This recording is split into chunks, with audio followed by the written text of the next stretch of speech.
नमस्कार दोस्तों।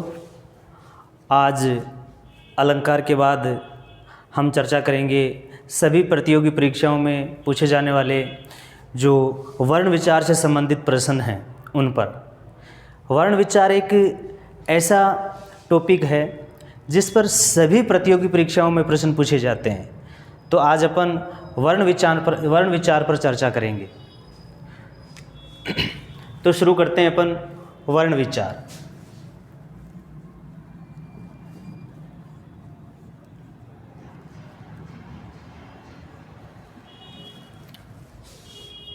वर्ण विचार में जो सबसे महत्वपूर्ण कड़ी है वो है वर्ण,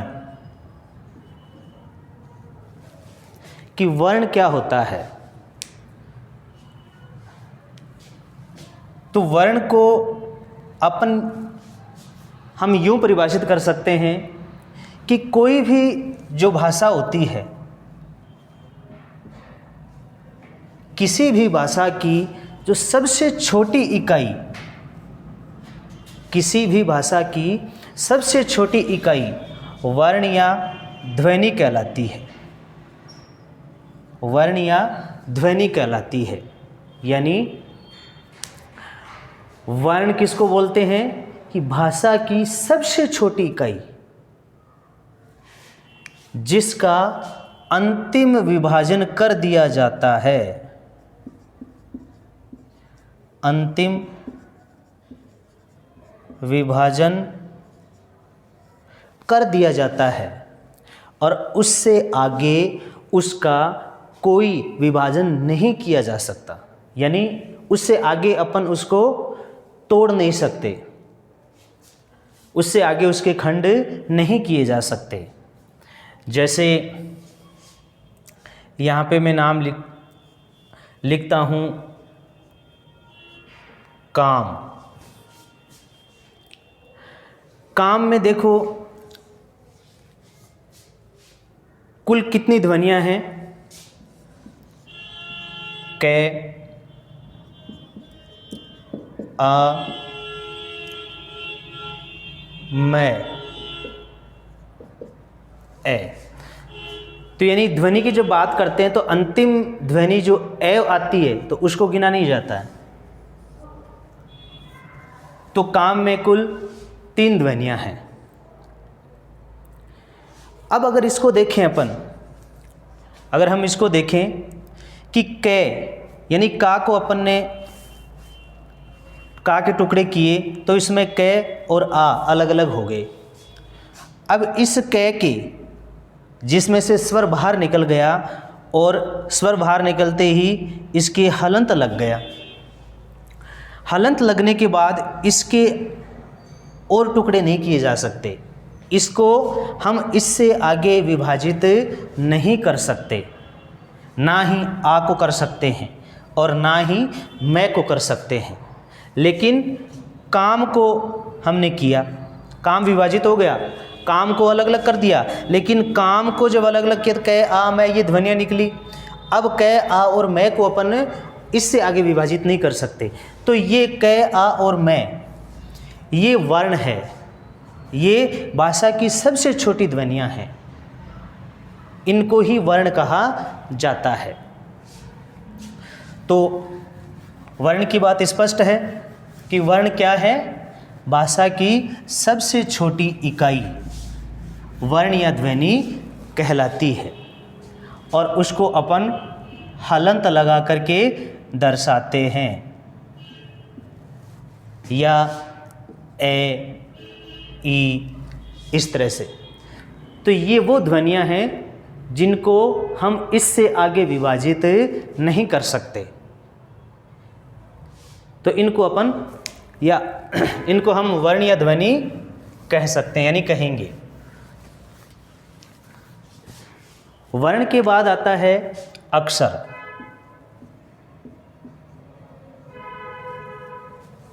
वर्ण के बाद आता है अक्षर। अक्षर क्या है? तो अक्षर जो है यानी ए धन क्षर, जिसका क्षय न हो, यानी जिसका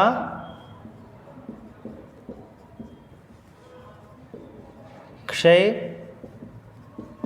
न हो वह अक्षर है, या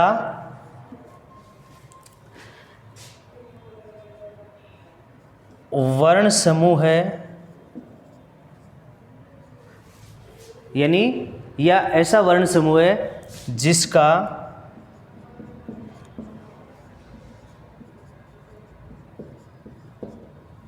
उच्चारण एक झटके से हो जाता है।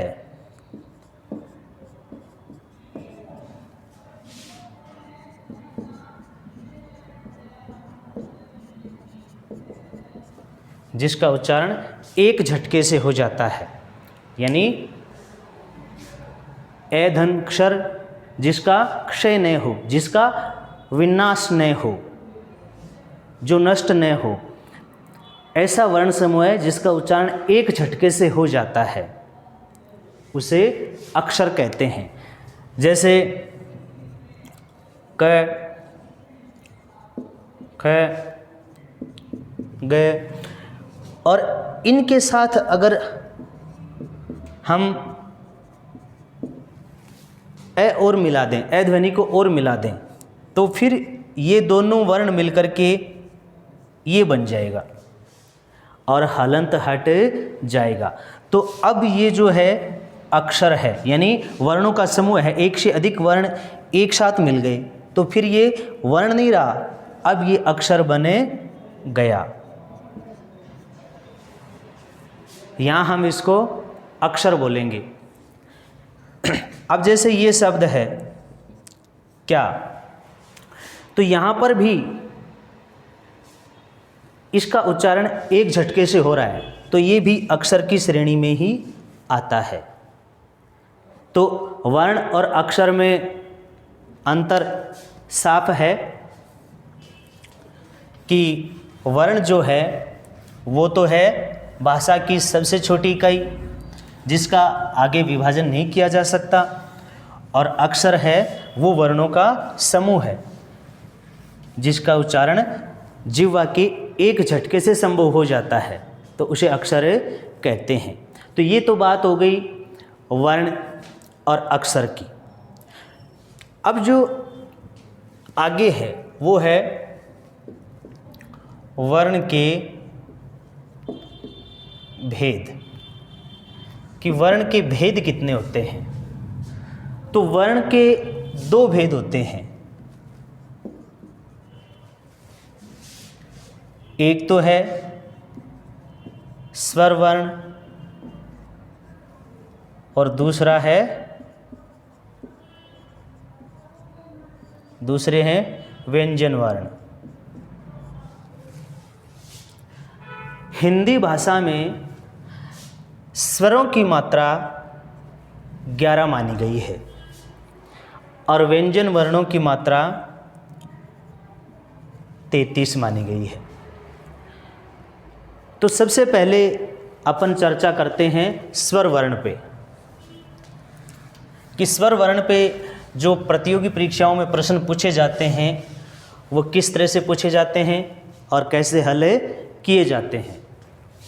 तो अपन लेते हैं स्वर वर्ण।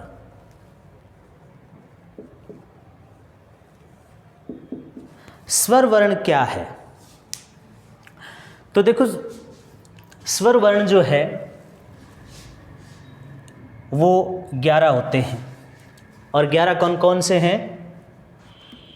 ए, आ, ई,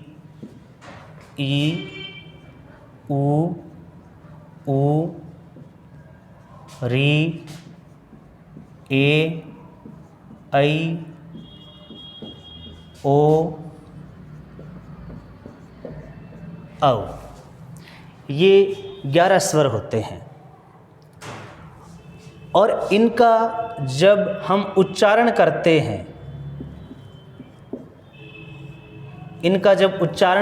हैं, तो हमारे फेफड़ों से जो श्वास वायु उठती है वो मुख से बिना किसी रुकावट के सीधे बाहर निकल जाती है। मुख से बिना व्यवधान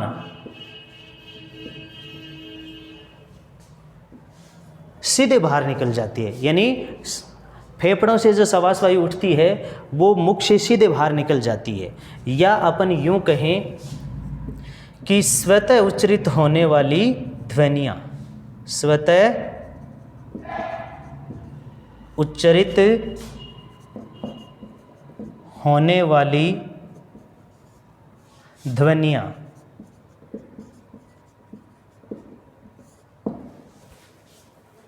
स्वर ध्वनियाँ कहलाती हैं। यानी जिन ध्वनियों के उच्चारण में हमें अन्य किसी की सहायता नहीं लेनी पड़ती और जो स्वतः उच्चारित होती हैं वो स्वर ध्वनियाँ कहलाती हैं।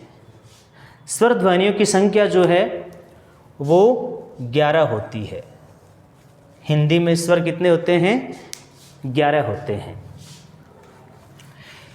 इन 11 स्वर ध्वनियों की मात्राएं होती हैं।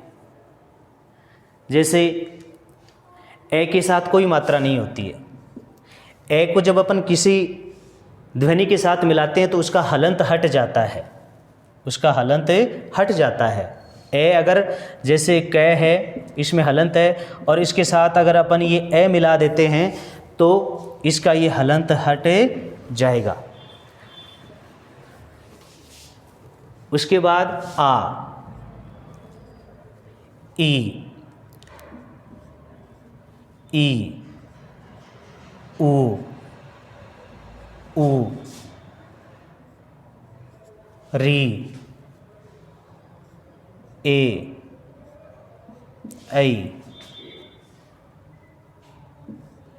ओ और औ।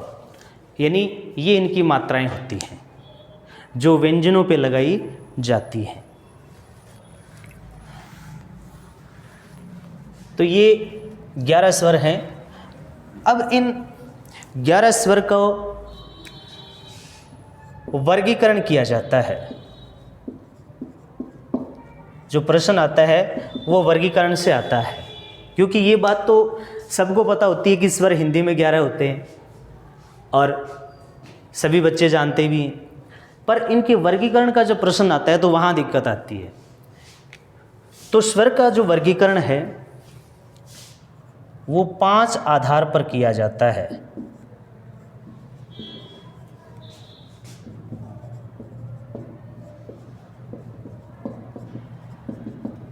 यानी स्वर का वर्गीकरण हम कितने आधार पर कर सकते हैं? 5 आधार पर। और जिन 5 आधार पर स्वर का वर्गीकरण किया जाता है वो 5 आधार कौन से हैं और कैसे किया जाता है?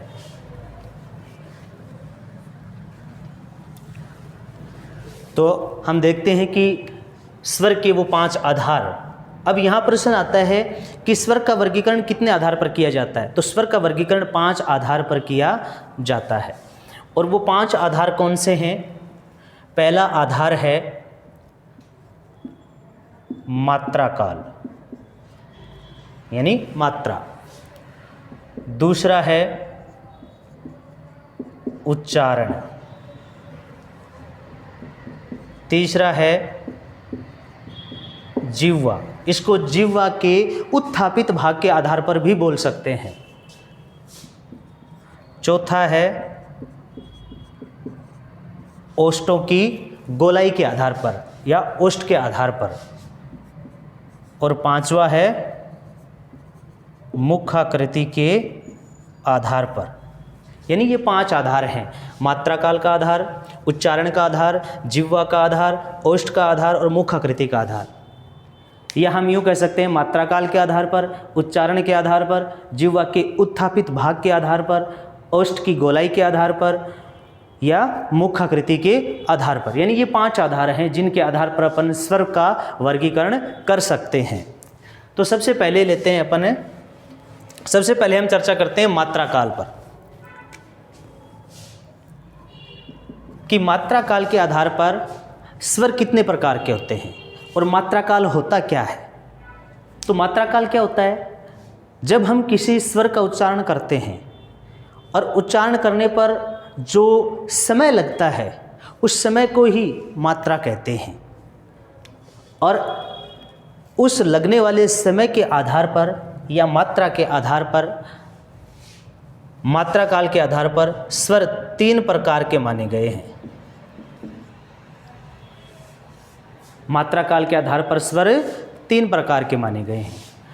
और मात्रा काल के आधार पर जो 3 प्रकार के स्वर हैं वो हैं ह्रस्व स्वर, दूसरे हैं दीर्घ स्वर,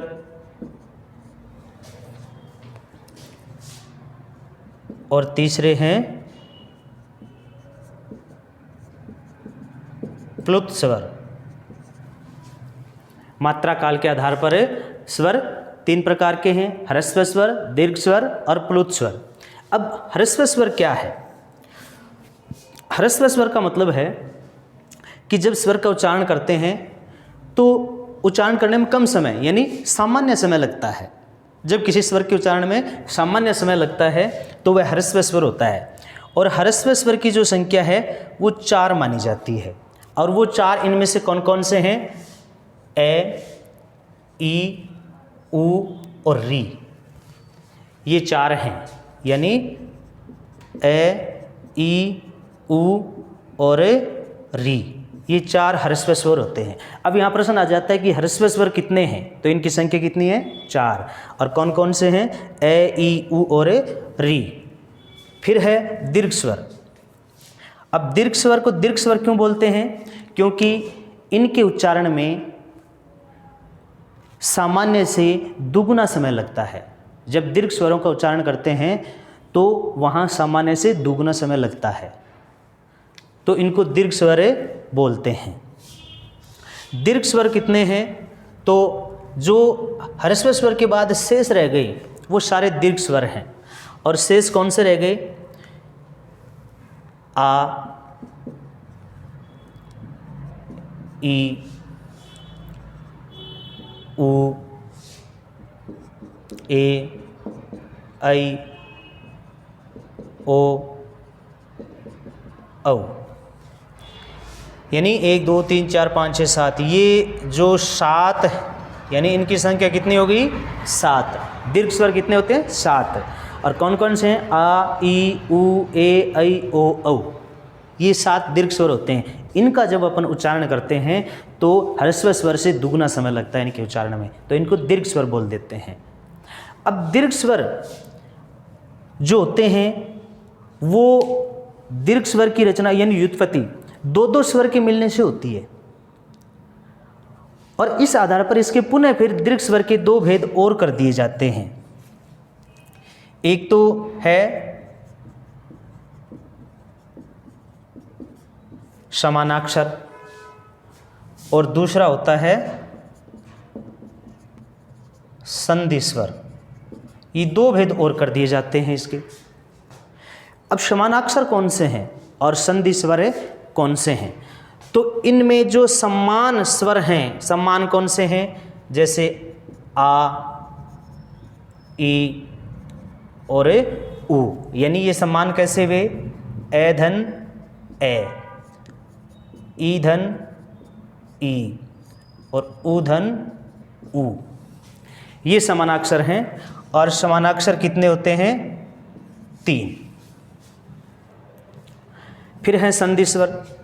इनको संधि स्वर क्यों बोलते हैं? क्योंकि समानाक्षर तो 2 समान स्वर से मिलकर बन रहे हैं और संधि स्वर 2 असमान स्वरों से मिलकर बनते हैं। जैसे ए यानी ए धन ई, ऐ, ए धन ए, ओ,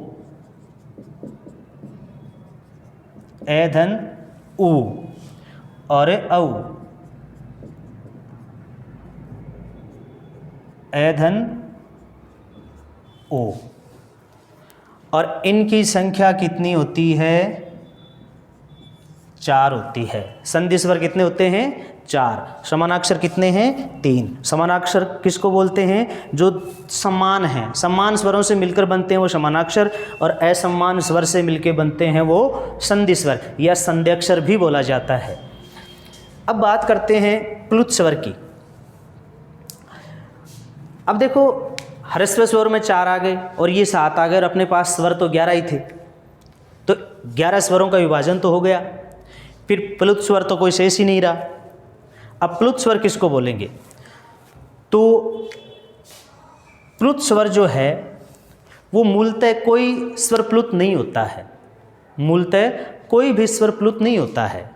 लेकिन जब हम किसी स्वर का उच्चारण करते हैं और उसके उच्चारण में यदि सामान्य से तिगुना समय लग जाता है, सामान्य से तिगुना समय लग जाता है उच्चारण करने में, तो वहाँ पर वह स्वर जो है वो क्या बन जाता है? प्लुत बन जाता है फिर। और प्लुत स्वर के इस रूप को दर्शाने के लिए एक विशेष चिन्ह का प्रयोग किया जाता है, और वो चिन्ह है ये चिन्ह जिस स्वर पे लग जाता है वो स्वर प्लुत बन जाता है। जैसे हम एक शब्द का उच्चारण करते हैं अक्सर, यानी यहाँ पर ये शब्द है ओम, एक तो बोलते हैं अपन ओ और एक इसको बोलेंगे ओम। तो यहाँ पर सामान्य स्वर से, यानी सामान्य स्वर का उच्चारण करते हैं और यहाँ ओम का उच्चारण करते हैं, तो सामान्य से तिगुना समय लग रहा है, तो यहाँ पर यह स्वर प्लुत बन गया। अब अगर किसी भी स्वर पे जैसे ये चिन्ह लगा दिया जाता है तो वो स्वर फिर प्लुत माना जाएगा, लेकिन मूल रूप से कोई भी स्वर प्लुत नहीं होता है। तो ये तो हो गई ह्रस्व स्वर, दीर्घ स्वर और प्लुत स्वर की बात। अब देखो ह्रस्व स्वर, ह्रस्व स्वर को मूल स्वर भी बोलते हैं, ये भी प्रश्न पूछा जाता है। ह्रस्व स्वर को मूल स्वर भी बोलते हैं, ह्रस्व स्वर को एकमात्रिक स्वर भी बोलते हैं। दीर्घ स्वर, दीर्घ स्वर को द्विमात्रिक स्वर भी बोलते हैं, दीर्घ स्वर को संयुक्त स्वर भी बोलते हैं, और ये इनके 2 भेद नीचे बता दिए गए हैं। और ये प्लुत स्वर। तो ये हो गया मात्रा काल के आधार पर। अब हम देखते हैं दूसरा आधार, यानी इनमें से कोई प्रश्न आता है तो जैसे आपके सामने प्रश्न आ जाता है कि निम्न में से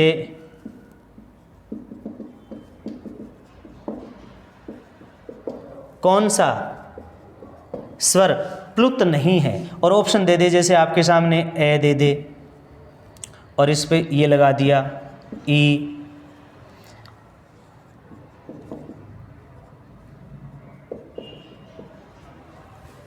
तो यहाँ इस तरह का जब प्रश्न आ जाए तो यहाँ पर फिर जिस पर चिन्ह नहीं लगा है वो नहीं है। निम्न में से कौन सा स्वर प्लुत नहीं है, ये नहीं है। और ये पूछ ले कौन सा है तो 3 सीधे दे देगा, एक पर चिन्ह लगा देगा, तो वो प्लुत स्वर बन जाएगा।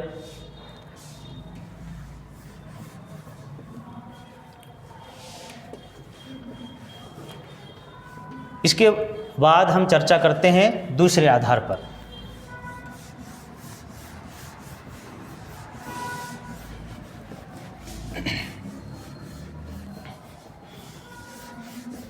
और अपना दूसरा आधार है उच्चारण। उच्चारण के आधार पर, यानी उच्चारण के आधार पर स्वर कितने प्रकार के हैं? 2 प्रकार के। और उच्चारण के आधार पर स्वर 2 प्रकार के कौन से हैं?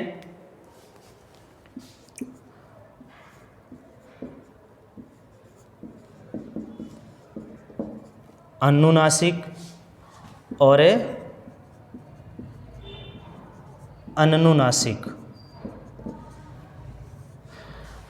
अनुनासिक को निर्नुनासिक भी बोलते हैं, यानी अनुनासिक को निर्नुनासिक भी बोलते हैं। अनुनासिक स्वर कौन से हैं और निर्नुनासिक स्वर कौन से हैं? तो अनुनासिक का मतलब है अनुनासिका, यानी मुख नासिका वचनों अनुनासिक है। मुख नासिका वचनों अनुनासिक है, यानी किसी भी स्वर का उच्चारण करने पर सवास वायु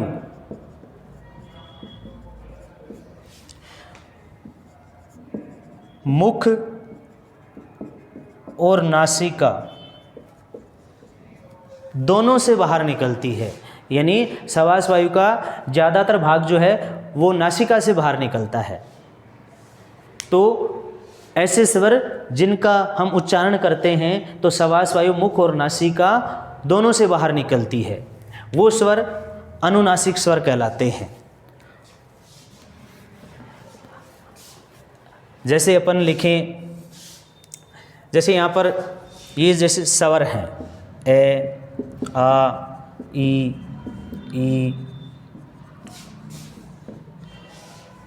यहीं तक लिख लो।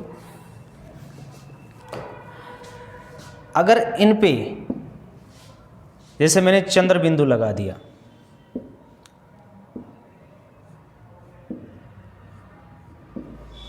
तो अब ये स्वर अनुनासिक स्वर बन गए।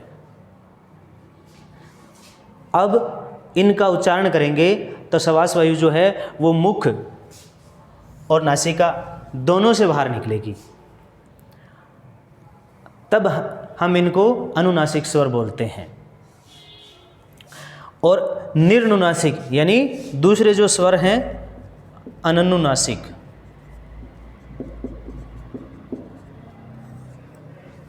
अनुनासिक का मतलब है अन्न।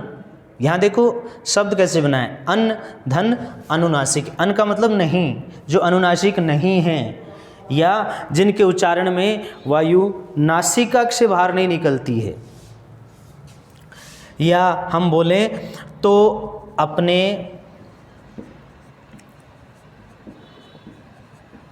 मूल रूप में लिखे सभी स्वर, यानी अपने मूल रूप में लिखे सभी स्वर, जैसे ये अपने मूल रूप में 11 स्वर लिखे हुए हैं और इन पे कोई चंद्र बिंदु नहीं लगा हुआ है, तो अपने मूल रूप में लिखे हुए सभी स्वर जो होते हैं वो निर्नुनासिक होते हैं या अनुनासिक होते हैं। और जब इन पर चंद्र बिंदु लगा दिया जाता है, यानी अनुनासिक रूप को दर्शाने के लिए चंद्र बिंदु का प्रयोग किया जाता है, और जब इन पर चंद्र बिंदु लगा दिया जाता है तो वो स्वर अनुनासिक स्वर बन जाता है। तो इस तरह से उच्चारण के आधार पर स्वर दो प्रकार के हैं, अनुनासिक और अनुनासिक।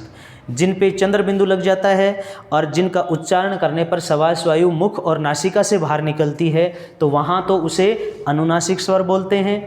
और अपने मूल रूप में लिखे हुए सभी स्वर निर्नुनासिक होते हैं, यानी अनुनासिक होते हैं।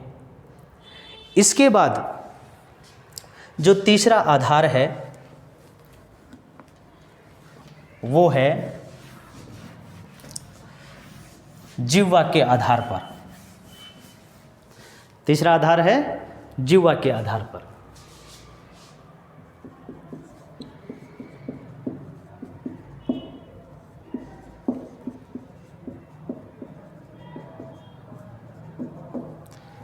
कि जिह्वा के आधार पर स्वर कितने होते हैं, तो जिह्वा के उत्थापित भाग के आधार पर भी स्वर जो हैं वो 3 प्रकार के होते हैं। जिह्वा के उत्थापित भाग के आधार पर भी स्वर जो हैं वो 3 प्रकार के होते हैं। अब वो 3 प्रकार के कौन कौन से होते हैं वो देखो। पहला जो होता है वो होता है अग्र स्वर, दूसरे होते हैं मध्य स्वर और तीसरे होते हैं पश्च स्वर।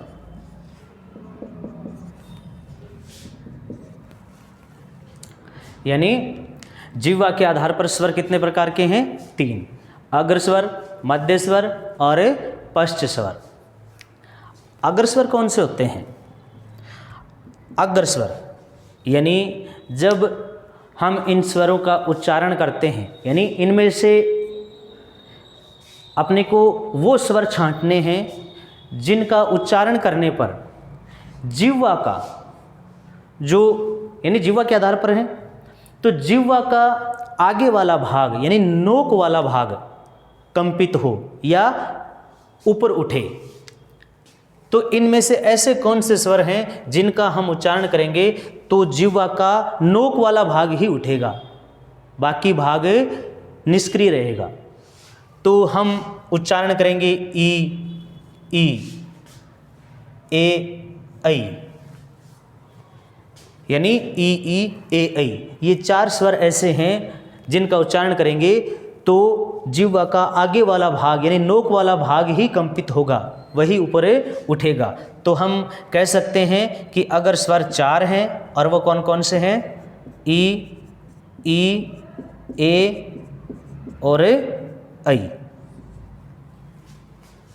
ये अगर स्वर होते हैं। फिर है मध्य स्वर, यानी ऐसा स्वर जिसका उच्चारण करेंगे तो केवल जिह्वा का मध्य भाग ही कंपित होगा, केवल मध्य भाग में ही हलचल होगी। वो स्वर केवल एक ही होता है और वो है ए।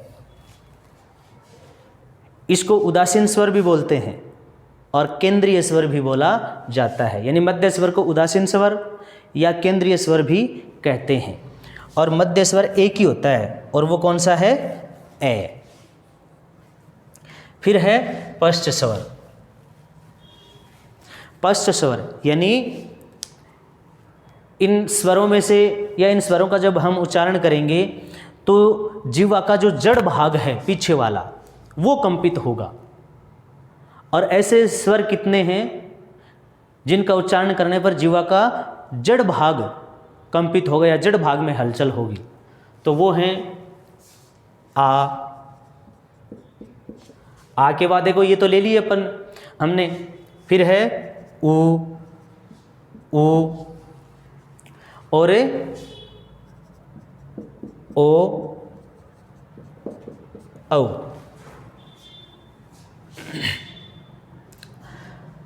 आ उ ओ औ, यानी ये वो स्वर हैं जिनका उच्चारण करेंगे तो जिह्वा का जड़ भाग कंपित होगा। ए मध्य स्वर में आ गया, ई, ए, ऐ आगर स्वर में आ गए। यहाँ जैसे री है तो री का उच्चारण भी ई की तरह ही होता है। तो आ उ ओ औ ये है पश्च स्वर। अब हमारे सामने प्रश्न आ जाता है कि जिह्वा के आधार पर स्वर कितने प्रकार के होते हैं, तो 3 प्रकार के। अगर स्वर कौन से हैं या अगर स्वर कौन सा नहीं है, तो ये 4 स्वर अगर स्वर होते हैं, याद रखने हैं। मध्य स्वर कौन सा है, एक ही होता है, ए। पश्च स्वर कौन से हैं, तो आ उ ओ औ, ये 5 होते हैं। और या ये पूछा जा सकता है कि निम्न में से कौन सा स्वर यानी कौन सा पश्च स्वर नहीं है, 3 दे देंगे, एक इधर से दे दिया जाएगा। तो ये तभी हल कर पाएंगे ऐसे प्रश्न जब अपने को ये ध्यान में रहेगा। इसके बाद अगला जो आधार है वो है ओष्ठ।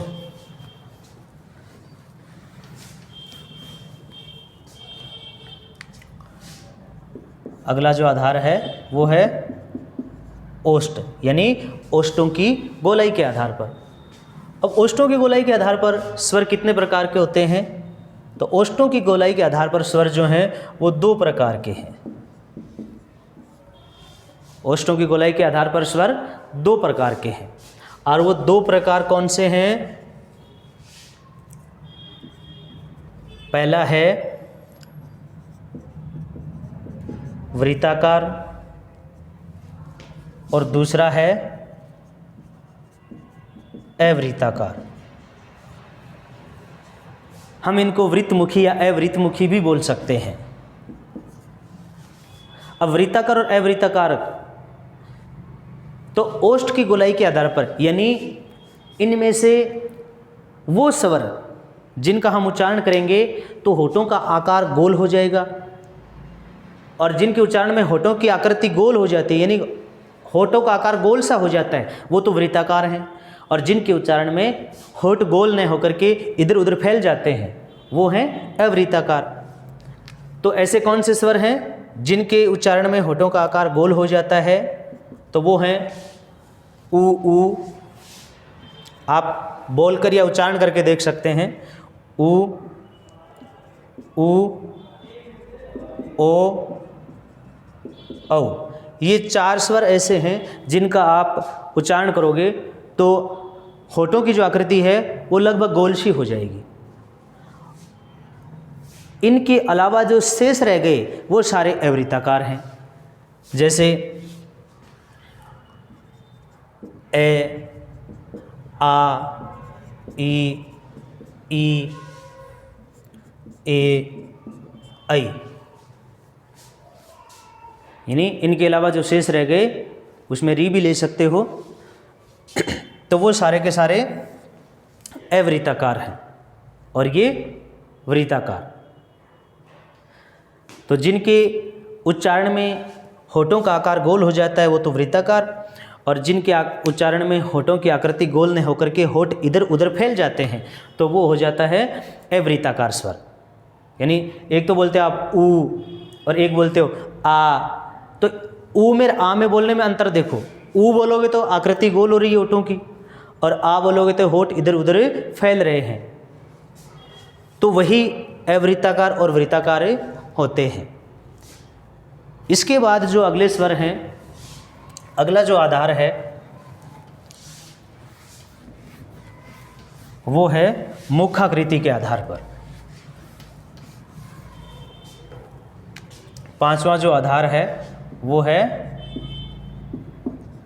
मुखाकृति के आधार पर।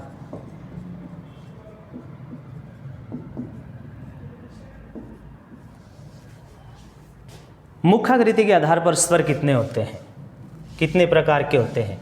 तो मुखाकृति के आधार पर स्वर जो हैं वो 4 प्रकार के होते हैं। कितने प्रकार के होते हैं? 4 प्रकार के। और वो 4 कौन से हैं?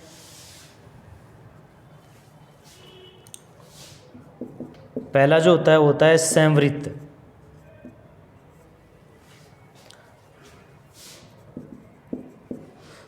दूसरे हैं विवृत स्वर,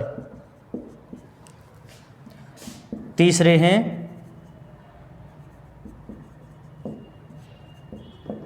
अर्धसंवृत स्वर,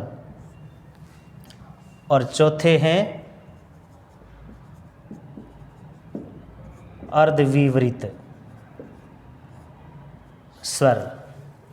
तो मुखाकृति के आधार पर 4 प्रकार के स्वर हैं। संवृत स्वर, विवृत स्वर, अर्धसंवृत स्वर और अर्धविवृत स्वर। अब संवृत स्वर कौन से हैं, विवृत स्वर कौन से हैं, अर्धसंवृत स्वर कौन से हैं और अर्धविवृत स्वर कौन से हैं? तो संवृत स्वर कौन से होते हैं? संवृत स्वर जो होते हैं वो होते हैं कि जिन स्वरों के उच्चारण करने पर, यानी अपन स्वरों का, हम जिन स्वरों का उच्चारण करेंगे, इन स्वरों का जब हम उच्चारण करेंगे तो ऐसे स्वर कौन से हैं जिनका उच्चारण करने पर मुख जो है सबसे कम खुलता है, यानी न के बराबर, मुख केवल न के बराबर खुलेगा। और हमें वो स्वर छांटने हैं जिनका उच्चारण करने पर मुख जो है वो सबसे कम खुलेगा, बाकी सबसे कम खुलेगा, यानी न के बराबर। तो वो कौन से हैं?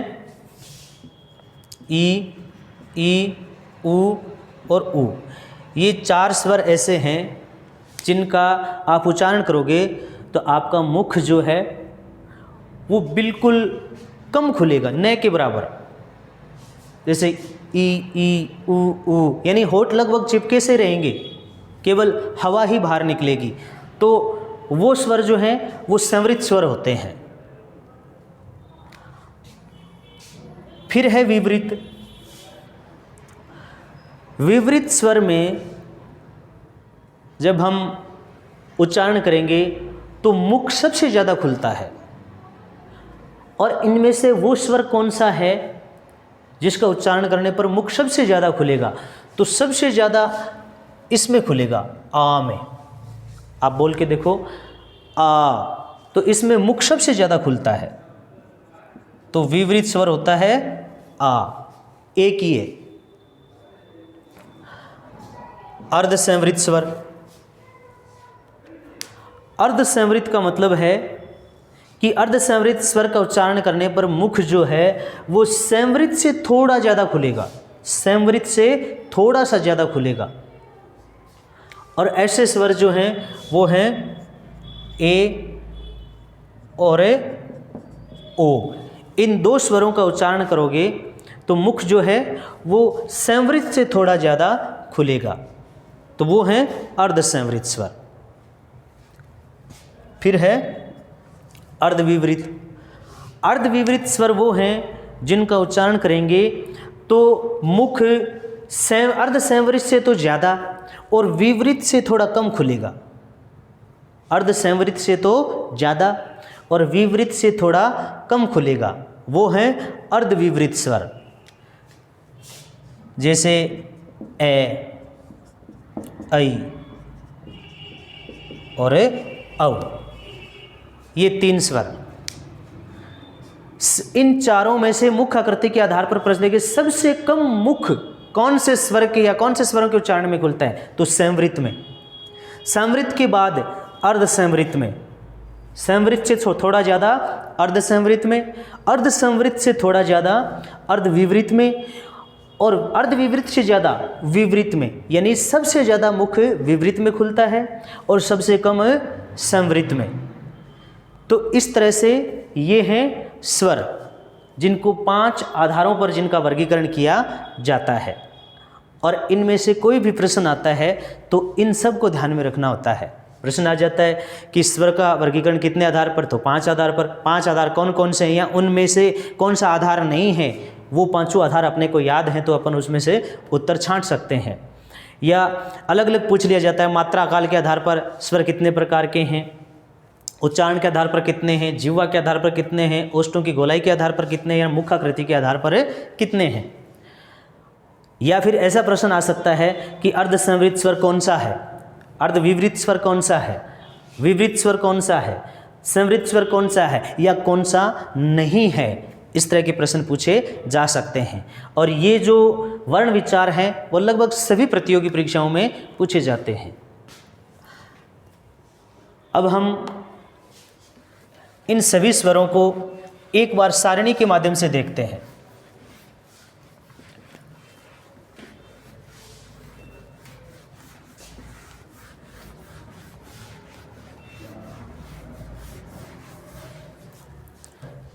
जैसे एक तरफ अपन, यानी हम एक तरफ तो स्वर लिखते हैं, यहाँ पर हम स्वर लिखते हैं ए, आ, ई,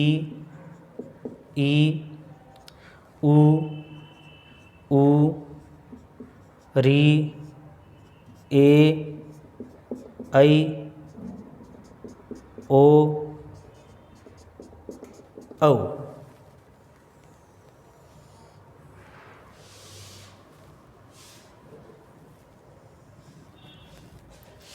ये तो स्वर हो गए। अब हम इनका वर्गीकरण एक साथ देखते हैं। जैसे मात्रा काल के आधार पर,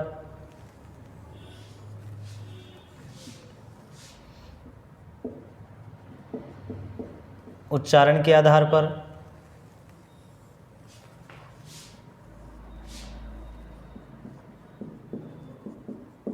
जिह्वा के आधार पर,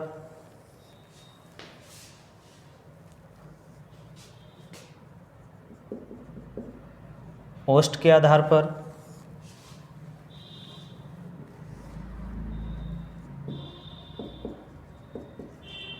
और मुखाकृति के आधार पर। अब देखो अपन हमने जो पीछे पढ़ा है वही सारा एक साथ करना है यहाँ पर, और आपका अभ्यास भी हो जाएगा।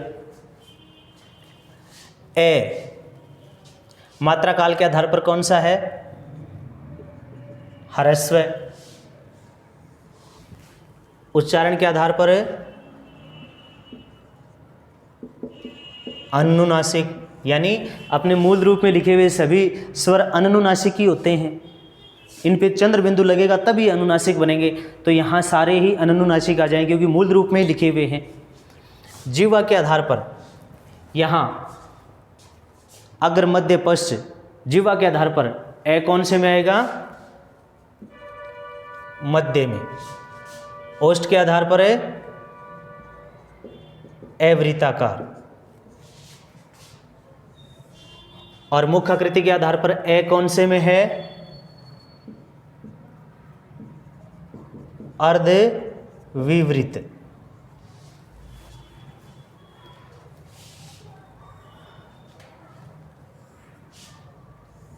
यानी इससे आपका सारा अभ्यास एक साथ हो जाएगा।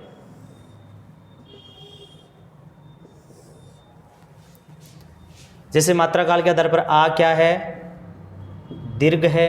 ई क्या है? ह्रस्व है, ये दीर्घ है। ऊ क्या है? यहाँ पर ह्रस्व, यानी ए ई ऊ और री ये चारों ह्रस्व हैं, ये भी ह्रस्व है। और यहाँ दीर्घ दीर्घ दीर्घ दीर्घ और दीर्घ, इन चारों को संधि स्वर भी कहते हैं और इनको विसर्प वर्ण भी बोलते हैं, चारों को, संधि स्वरों को। अब यहाँ पर देखो ये सारे ही मूल रूप में लिखे गए हैं।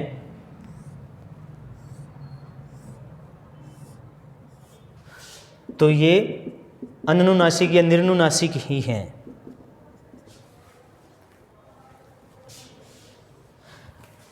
अब जिह्वा के आधार पर 3 है, अग्र मध्य पश्च। इनमें से अग्र स्वर कौन कौन से थे? मध्य कौन से थे? पश्च कौन से थे?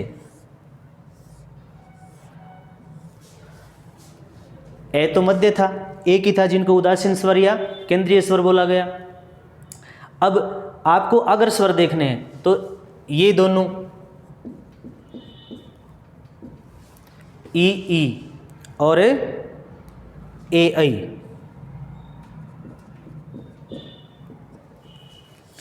बाकी सारे क्या थे? पश्च थे।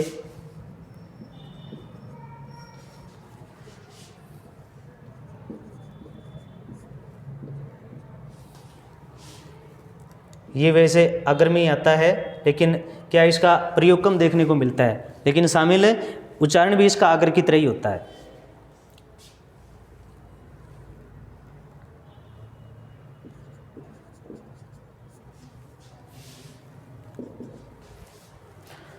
तो इस तरह से सारा एक साथ रिवाइज हो गया।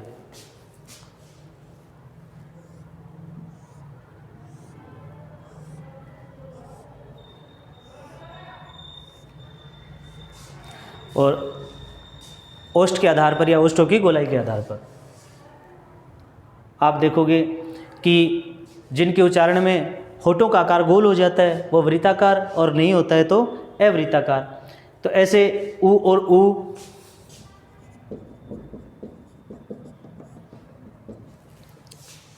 ओ और औ,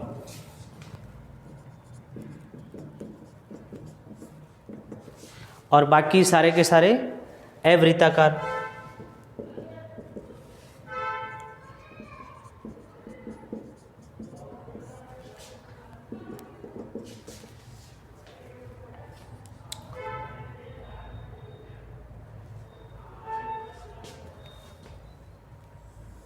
अब यहाँ थोड़ा ध्यान देने की बात है, मुख आकृति के आधार पर स्वर जो 4 प्रकार के हैं उनको थोड़ा ध्यान रखना है कि या आप वैसे अलग अलग कर सकते हो कि संवृत कौन से थे, अर्ध विवृत कौन से थे, अर्ध संवृत कौन से थे और विवृत। तो विवृत देखो यहाँ पे आ विवृत एक ही था।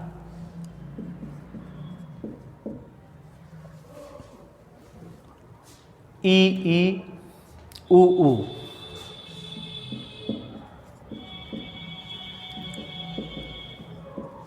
ये चारों संवृत थे।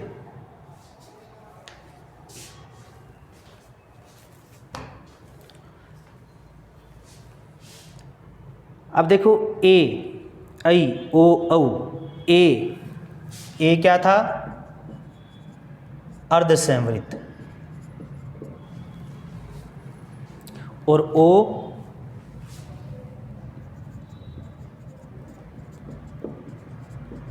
अर्धसंवृत, यानी ए और ओ। ऐ और औ, ए, ऐ, औ अर्धविवृत।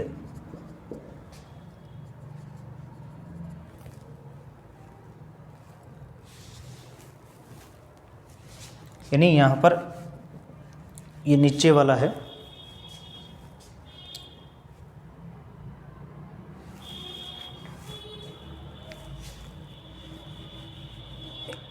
कॉलम में गलत लिखा गया।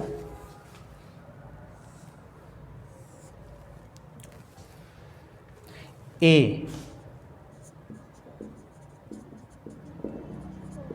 अर्धसंवृत और ऐ अर्धविवृत, ओ अर्धसंवृत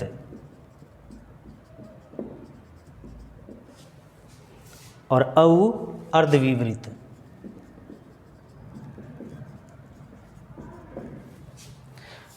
तो ये इस तरह से स्वरों का वर्गीकरण हो गया। एक बार पुनः मैं आपको रिवाइज करवा देता हूँ कि वर्ण क्या होता है। भाषा की सबसे छोटी इकाई वर्ण कहलाती है। भाषा की सबसे छोटी इकाई जिसका अंतिम विभाजन कर दिया जाता है और उससे आगे उसका कोई विभाजन नहीं हो सकता, तो वहाँ उसको वर्ण या ध्वनि के नाम से पुकारते हैं। जैसे अपन किसी व्यंजन के हलंत लगा देते हैं या स्वर, तो वो उनका फिर उससे आगे कोई विभाजन नहीं हो सकता, उन्हें वर्ण कहते हैं। और वर्णों का समूह है अक्षर कहलाता है, जिसका क्षय न हो, जिसका क्षरण न हो, या ऐसा वर्ण समूह जिसका उच्चारण जीवा के एक झटके से हो जाता है, उसे हम अक्षर कहते हैं। फिर वर्ण के भेद दो हैं, स्वर और व्यंजन। स्वर 11 होते हैं हिंदी में, जिनको 5 आधारों में बांट दिया जाता है। और वो 5 आधार कौन से हैं? मात्रा काल का आधार, उच्चारण का आधार, जिह्वा का आधार, ओष्ठ का आधार और मुख आकृति का आधार। और उनमें फिर मात्रा काल के आधार पर स्वर 3 प्रकार के, अगर मध्य पश्च। उच्चारण के आधार पर 2, अनुनासिक और अनुनासिक। जिह्वा के आधार पर 3, अगर मध्य पश्च। ओष्ठ के आधार पर 2, वृत्ताकार और अवृत्ताकार। और मुख आकृति के आधार पर 4, संवृत, अर्धसंवृत, विवृत और अर्धविवृत। इस तरह से 5 आधारों पर निम्नानुसार स्वरों का वर्गीकरण किया गया है। अब अगली चर्चा हम करेंगे व्यंजन पे। तब तक के लिए धन्यवाद। और अगर आपको पसंद आए तो ज़्यादा से ज़्यादा सब्सक्राइब करें, शेयर करें और हमारा साथ दें। धन्यवाद। तब तक आप इसका स्क्रीनशॉट ले लीजिए।